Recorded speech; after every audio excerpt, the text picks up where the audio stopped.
Karthigai Deepam serial December 12 இன்றைக்கான எபிசோடில் என்ன நடக்கலாம் அப்படிங்கிறத ரிவ்யூவாக பார்க்கலாங்க. ஐஸ்வர்யா ஸ்வேதா கிட்ட பேசி எப்படியோ பல்லவியாக நடிக்க ஒத்துக்க வைக்கிறாங்க. அவங்களும் ஒரே பேமெண்ட்டாக கொடுக்கறதுனால ஒத்துக்கிறாங்க. அதுக்கப்புறம் அவங்க பிளான் பண்ணபடியே கார்த்திக் கிட்ட பல்லவின்னு சொல்லி இன்ட்ரடியூஸ் பண்ணி வைக்கிறாங்க ரூபஸ்ரீ. ஸ்வேதாவும் அதுக்கேற்ற மாதிரியே நடிக்கிறாங்க. இது எல்லாத்தையும் பார்த்துட்டு தீபா பயங்கரமாக ஃபீல் பண்ணிகிட்டு இருக்காங்க. ரூபஸ்ரீ தீபா கிட்ட எதுக்கும் ஃபீல் பண்ணாத தீபா, இவ்வளோ நாள் பல்லவியாக நடிச்சு நீயும் பயந்து நாங்களும் பயந்து ரொம்பவே டென்ஷனாக இருந்தோம். ஆனால் இப்போது இந்த பொண்ணை பல்லவின்னு இன்ட்ரடியூஸ் பண்ணி வைக்கிறனால நீயும் ஃப்ரீயாக ரிலாக்ஸாக ஹாப்பியாக கார்த்திக் சார் கூட வாழலாம். இந்த பொண்ணும் கொஞ்ச நாள் கழித்து பர்சனல் ரீசன்ஸ் ஏதாவது சொல்லி விலகிரும் அப்படின்னு தீபாவை சமாதானப்படுத்திட்டு இருக்காங்க. தீபாவும் சரின்னு அழுதுகிட்டே வீட்டுக்கு போகிறாங்க. கார்த்திக் பல்லவி 2 பேரும் காரில் ஏறி கிளம்பிடுறாங்க. அதுக்கப்புறம் ரூபஸ்ரீ ஐஸ்வர்யா 2 பேரும் நின்று பேசிகிட்டு இருக்காங்க. எப்படிக்கா நூல் பிடிச்ச மாதிரி எல்லாத்தையும் கரெக்டாக பிளான் பண்ணீங்க அப்படின்னு ரூபஸ்ரீ கேட்கவும், அதுதான் ஐஸ்வர்யா அப்படின்னு சொல்லிட்டு இருக்க. ஒருவேளை இந்த பொண்ணு பாடினா கண்டுபிடிச்சிட மாட்டாரா கார்த்திக் சார் அப்படின்னு ரூபஸ்ரீ கேட்கவும், இவ பாடாதபடி நான் பார்த்துக்கிறேன். ரெக்கார்டிங் வரைக்கும் ஸ்வேதா வாயே திறக்க மாட்டா, பாடவே மாட்டா. அது மட்டும் இல்லாமல் இவ்வளோ நாள் தீபாவுக்கு எந்த விதமான பொசசிவும் இருந்திருக்காது. ஆனால் இனிமேல் ஸ்வேதா கார்த்திக் கூட இருக்கிறனால கண்டிப்பாக பொசசிவாக ஃபீல் பண்ணுவாள். அதனால் எப்போ வேணாலும் தான் பல்லவியாக நடிச்சேங்கிற விஷயத்த கார்த்திக் கிட்ட சொல்லிடுவா. அவள் அப்படி சொல்லும்போது நான் கார்த்திக் கிட்ட தீபா மேலே கோவம் வர மாதிரி பிரச்சனையை தூண்டி விடணும். அதே சமயத்தில் பல்லவி நல்லபடியாக பாடிடுவாங்கன்னு கார்த்தி இருப்பான். ஆனால் ஸ்வேதாவை நம்ம பாட விடலைன்னா சிதம்பரம் சார்கிட்ட போட்ட சவாலில் கார்த்தி தோத்தும் போயிடுவான் அப்படின்னு ஐஸ்வர்யா சொல்லிட்டு இருக்க. சூப்பர்க்கா, எல்லா பிளானையும் பக்காவாக போட்டிருக்கீங்கிறாங்க ரூபஸ்ரீ. ஓகேக்கா, பிளானில் ஏதாவது சேஞ்சஸ் இருந்தால் உடனே எனக்கு கால் பண்ணுங்க அப்படின்னு சொல்லிட்டு ரூபஸ்ரீயும் கிளம்பிடுறாங்க. ஐஸ்வர்யாவும் ஓகேன்னு சொல்லிடுறாங்க. அதுக்கப்புறம் ஐஸ்வர்யா நேராக வீட்டுக்கு வந்து உட்காந்துட்டு இருக்காங்க. பின்னாடியே தீபாவும் வீட்டுக்கு அப்படியே ரொம்ப சோகமாக வராங்க. தீபாவை பார்த்ததுமே மீனாட்சி, என்னாச்சு தீபா, முகம்லாம் ஒரு மாதிரியாக இருக்குது அப்படின்னு சொல்லி கேட்டுட்ருக்காங்க. அக்கா நீங்கள் வாங்கக்கா அப்படின்னு தீபா தனியாக மீனாட்சியை கூட்டிகிட்டு போகிறாங்க. போங்கடி, நான் போட்ட பிளானை எனக்கே தெரியாமல் பேசுகிறீங்களா அப்படின்னு ஐஸ்வர்யா இவங்கள பார்த்து யோசிச்சுட்ருக்காங்க. இன்னொரு பக்கம் கார்த்தியும் ஸ்வேதாவும் காரில் வந்துட்டுருக்காங்க. அப்போ ஸ்வேதா கார்த்திக்கிட்ட உங்கள் ஒய்ஃப் நல்லா இருக்காங்களா சார் அப்படின்னு கேட்கவும், நல்லா இருக்காங்கங்கிறாங்க கார்த்தி. என்ன இவர் எது கேட்டாலும் ஒரே வார்த்தையில் பதில் சொல்கிறாரு அப்படின்னு யோசிக்கிறாங்க.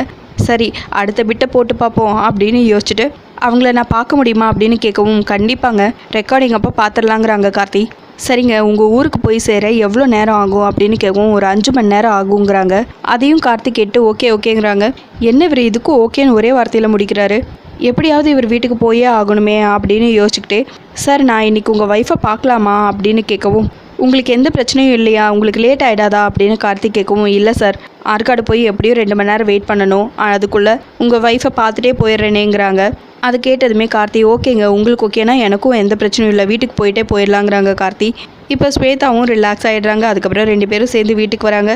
மீனாட்சி கிட்ட நடந்த விஷயத்தையெல்லாம் தீபா சொல்லலாம் அப்படின்னு கூட்டிகிட்டு போகிறாங்க. அதுக்குள்ளே கார்த்தி ஸ்வேதாவை பார்த்ததும் பயங்கரமாக டென்ஷன் ஆயிடுறாங்க. கார்த்தி தீபாவை கூப்பிட்டு, இவங்க தான் என் ஒய்ஃப் தீபா அப்படின்னு சொல்கிறாங்க ஸ்வேதா கிட்ட. அவங்களும் ஹாய் மேம்னு சொல்கிறாங்க. தீபா, இவங்க தான் பல்லவி அப்படின்னு சொல்லவும் தீபாவும் அப்படியே லைட்டாக சிரித்த மாதிரி ஃபேஸை வச்சுக்கிறாங்க. அதுக்கப்புறம் மீனாட்சி ஐஸ்வர்யா அருண் எல்லாத்தையும் இன்ட்ரடியூஸ் பண்ணி வைக்கிறாங்க. சார் உங்கள் அப்பா அம்மா எங்கே அப்படின்னு கேட்கவும், கரெக்டாக அபிராமி அருணாச்சலம் 2 பேரும் வந்துடுறாங்க. அவங்களையும் இன்ட்ரடியூஸ் பண்ணி வைக்கிறாங்க.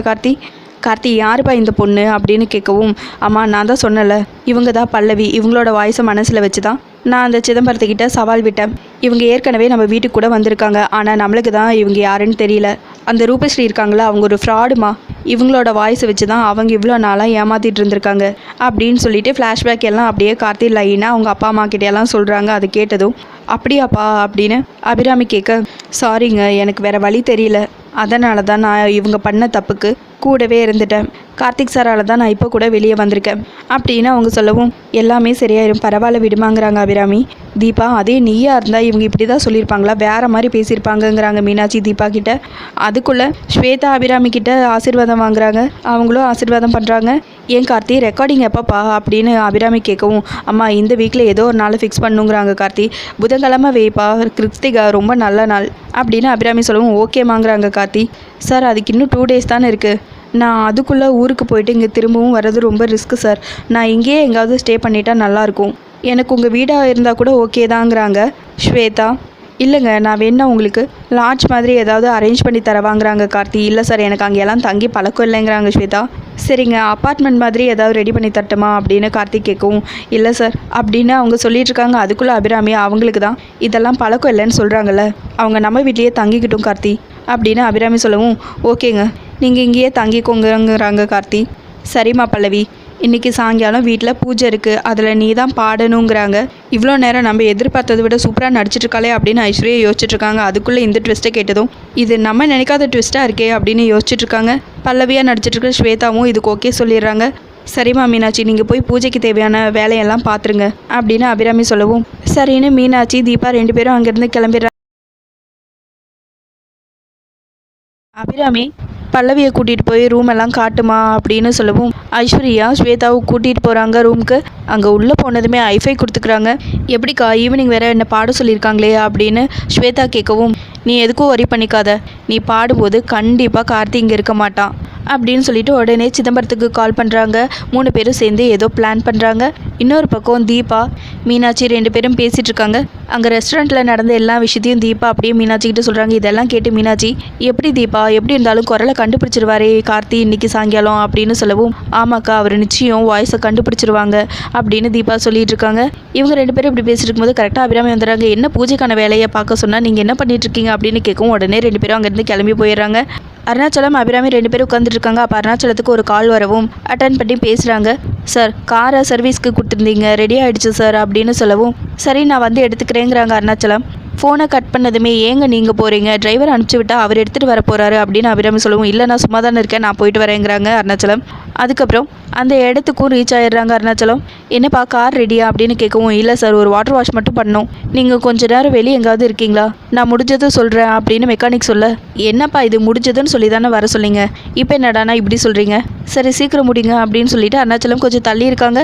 இன்னொரு பக்கம் கார்த்தி மாடியிலேருந்து அப்படியே கீழே இறங்கி வந்துட்டுருக்காங்க. ஒரு கால் வரவும் அட்டன் பண்ணி பேசுகிறாங்க.